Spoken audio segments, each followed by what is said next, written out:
एक बार की बात है, किसी गांव के पास बहती नदी के किनारे बुद्ध बैठे थे। किनारे पर पत्थरों की भरमार थी, पर छोटी सी वह नदी अपनी तरल धारा के कारण आगे बढ़ती ही जा रही थी।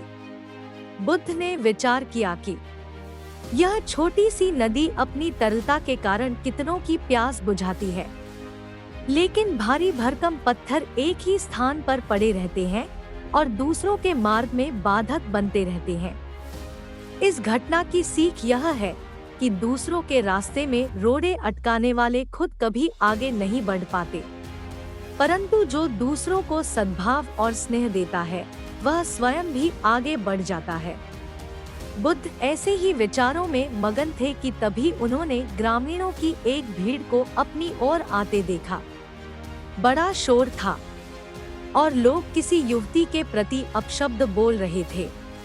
तथागत ने देखा कि लोग एक युवती को घसीटकर ला रहे थे और उसको गाली भी दे रहे थे। भीड़ के नजदीक आने पर बुद्ध ने लोगों से युवती को पीटने और अपशब्द कहने का कारण पूछा।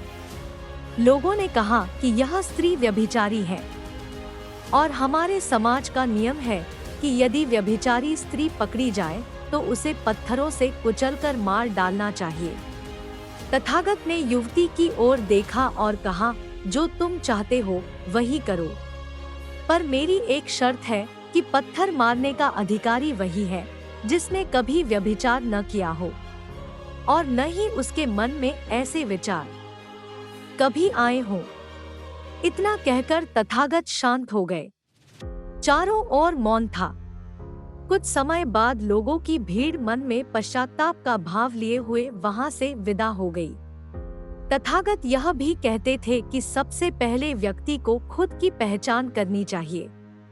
दूसरों की बजाय व्यक्ति खुद के बारे में ज्यादा जानता है। उनका मत था कि बुराई से घृणा करो, बुरे व्यक्ति से नहीं। इस घटना से यही सत्य उभरता है कि हम खुद अपने प्रति न्याय कर सकते हैं, दूसरों के प्रति नहीं, क्योंकि हमारी जानकारी दूसरों के विषय में अधूरी होती है।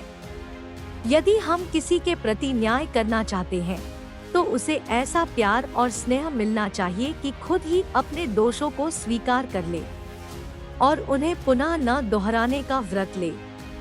तो दोस्तों, कैसी लगी आपको ये कहानी, हमें जरूर बताएं और चैनल को सब्सक्राइब करें। मिलते हैं ऐसी ही एक नई कहानी के साथ, तब तक के लिए अपना ध्यान रखें।